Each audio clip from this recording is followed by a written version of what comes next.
is Antoine Cassidy. I'm 44 years old. As quiet as kept, born in Bed-Stuy. What kept me, I'm gonna be honest. Everything that we did was wrong, but at that time it was exciting. Selling drugs, drinking liquor, smoking weed, all the women around, money, cars, all that stuff was exciting to me. All of it was challenging. You know, because when we was hustling, customer would buy drugs from us, but it would be a kid that run up on you and say, ask you for $20. So I served the customer first and then turn to the kid and give him the $20. But he would walk off and I would never say, yo, don't do this no more.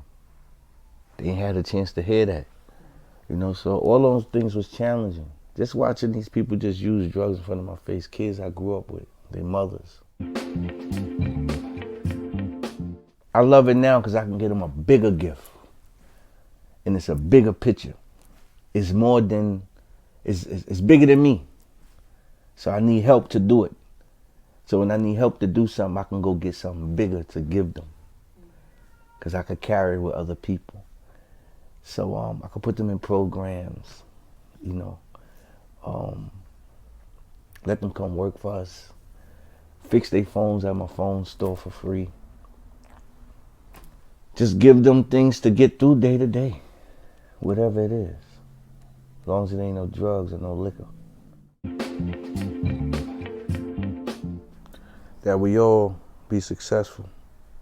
That we all be business owners. That means when I say all of us, we all have more than what we got now. All our kids have an education. They accepting whatever's going on in a strong, positive way and having an understanding and also being understood when somebody explaining these things to them. And just have a sense of direction and be focused and be able to engage with different conversations, because a lot of us from the streets can't engage with different conversations.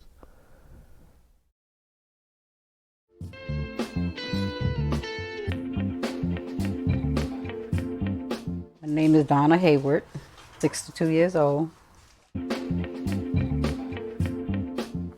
I moved from Georgia here. I used to live in Bed-Stuy years ago. Moved out of state, moved out of New York to Georgia. When I came back looking for a place, I always wanted to be in Fulton houses. So when I found out that there was availability, not knowing the condition and what's going on in there, I went in there, got the apartment, and I've been there now 8 years, going on 9 years.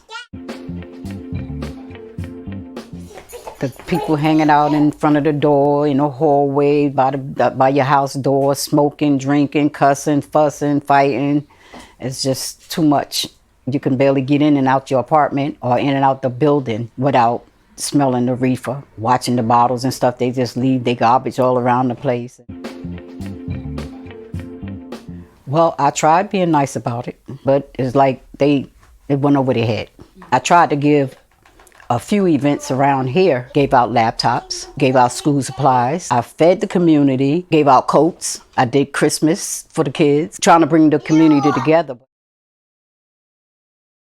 You know, trying to focus on the kids, trying to guide them in the right directions. You know, there's a lot of kids that's lost out here because their parents is not teaching them what they should know. You know, and too many kids are being kidnapped. Too many kids are running away. Too many kids are lost to the streets. Trying now to find a way to bring them back in with something positive. I want to open up, you know, programs where the kids can come together, where the kids can go and shoot pool or play handball and stuff like that. I'm trying to bring all of that back.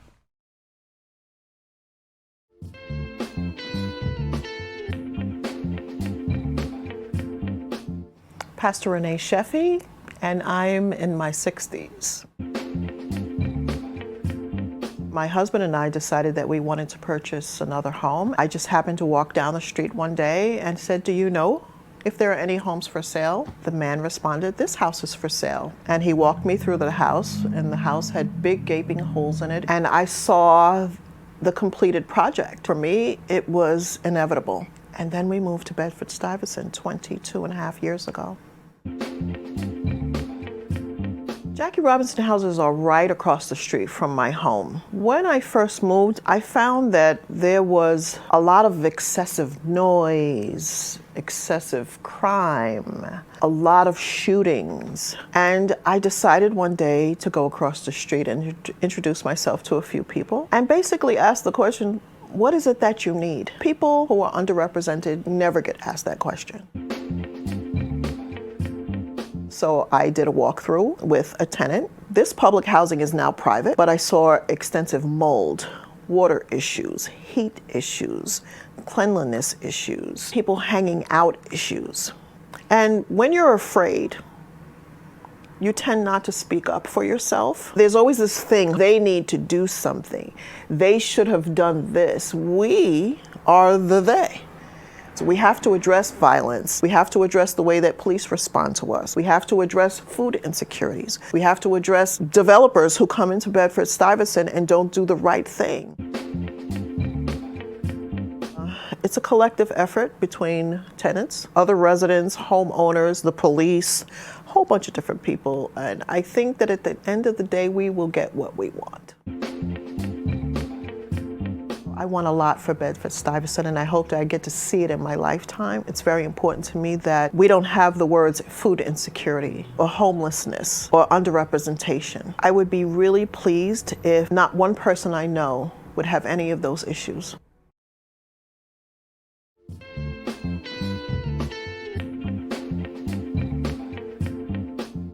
Barry Cooper, age is 39, going on 40.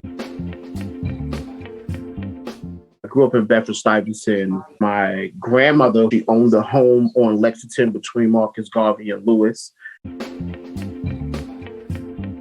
Went to Boys and Girls High School, which is directly across the street. My sister and her then husband got an apartment inside of Jackie Robinson houses. It's funny because I used to be like, oh, I wish I had an apartment here. In my adult years, there has been a lot of negative interactions.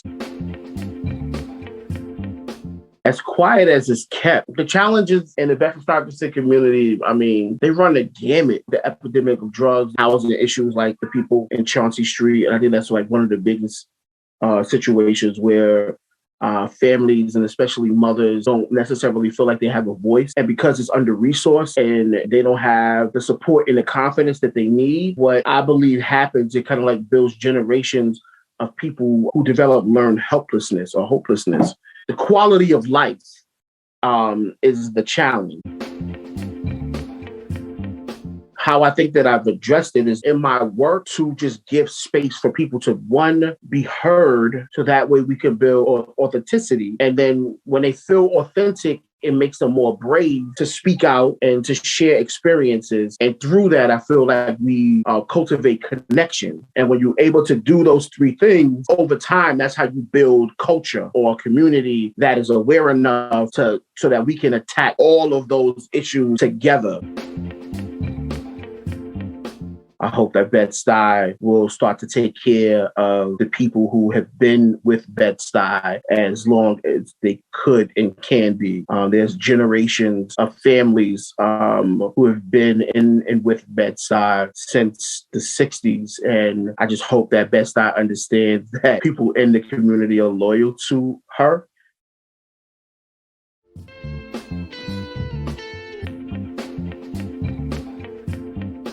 Nequan Mclean, 38. So just a product of this great community. I actually still live here. I moved in 2004 from Madison to Chauncey.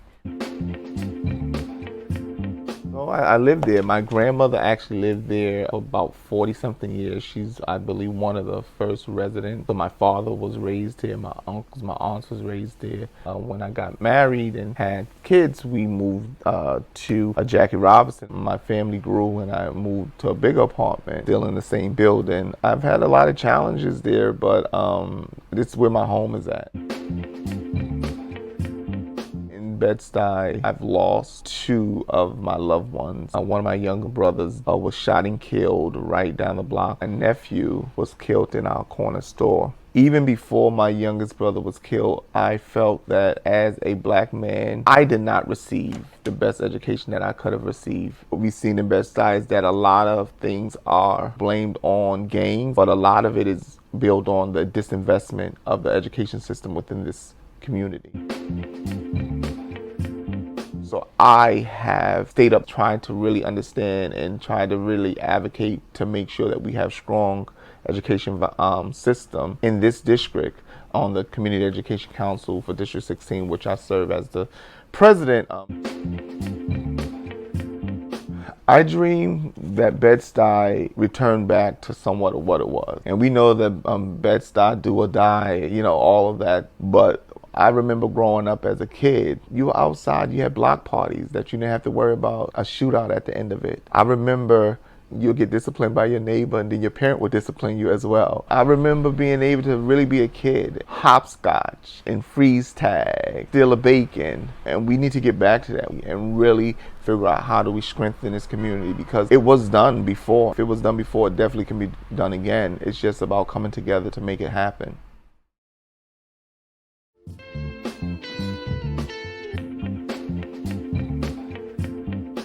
Justine Warren, age 19.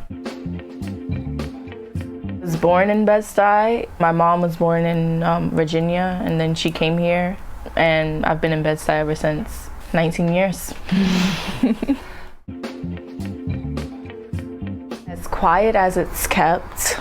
The challenges in Bed-Stuy, I'm pretty sure everybody knows, if it's not police brutality, is, you know, us killing each other. And it's, you know, it's so much good that could come out of the neighborhood, but because of all the violence, it's like, you know, you're fearful when you walk outside. You know, a lot of people say the community is not what it used to be. You sit outside, and now every 5 minutes is either the cops or your neighbor or somebody you know. Or me personally, you know, I try to be part of the solution. So, you know, I do my art programs, Arts and Justice. I do poetry, music, different stuff. I try to get around and do positive stuff. Try to bring out the laughter and joy and with all the pain, you know? Maybe more culture and laughter back into the community. I feel like we just need like a community, like the stuff that we can do together. We wouldn't have to be at so much competition with each other, feeling like we have to harm each other and stuff like that, but we could all just relax and chill, even though we all don't get along, but at least have that sense of culture and community. I think that we can do better if we address the biggest problem with amongst us human beings, which is ignorance. Ignorance is the start of a lot of problems. Hopefully one day we can all stop being ignorant and try to listen to each other so that we don't have the problems that we have.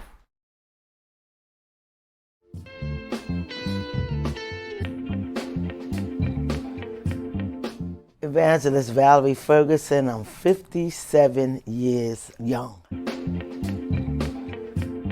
As quiet as it's kept, I was born here. Moved to East Flatbush and became right back here. My daughter is a resident. She's disabled. I, started by helping her out with the children and in the home and things like that. The community lost the neighborhood connection. The next door neighbor don't care about the neighbor. We don't check on the neighbors no more. It's everybody seems to be more concerned with self, like what is in it for me. I believe by the Spirit of God, I was led to come out and I just evangelize. And I sing a little song and then I walk through the neighborhoods. Everywhere I go, I walk. So I get to see a lot of stuff. I get to see what's missing, what's needed, what's happening, what's going on. I noticed that a lot of children didn't have summer camp, especially from Jackie Robinson. And so I decided I'm going to grab a few children that's with me and my grandchildren, and we can hang out for the summer. And it wound up becoming the Children of Grace Empowerment Summer Camp Program. And so I was allowed to do it 2 summers with the grace of God. The blessings came from people. I didn't have no financing. I don't have no 501c. After I did it the first year, more and more children wanted it. So now every day I come out now. Miss Val, are we going to have the program? Are we going to have it? And I see a bigger picture. Getting the community back strengthened and not be afraid to communicate with the next person. We want to keep the foundation here.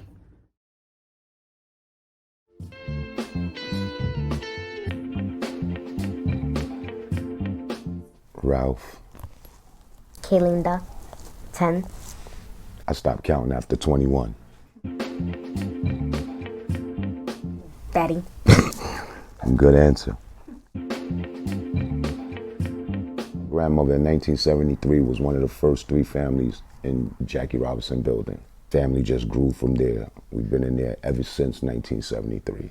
You could walk through the building and drop something and pick it up off the floor and eat it because it was clean. Mostly the women ran the building back in the 70s and 80s. We had security, we had community center where we could play. It was parks in the courtyards. This was a nice area. This was a beautiful area.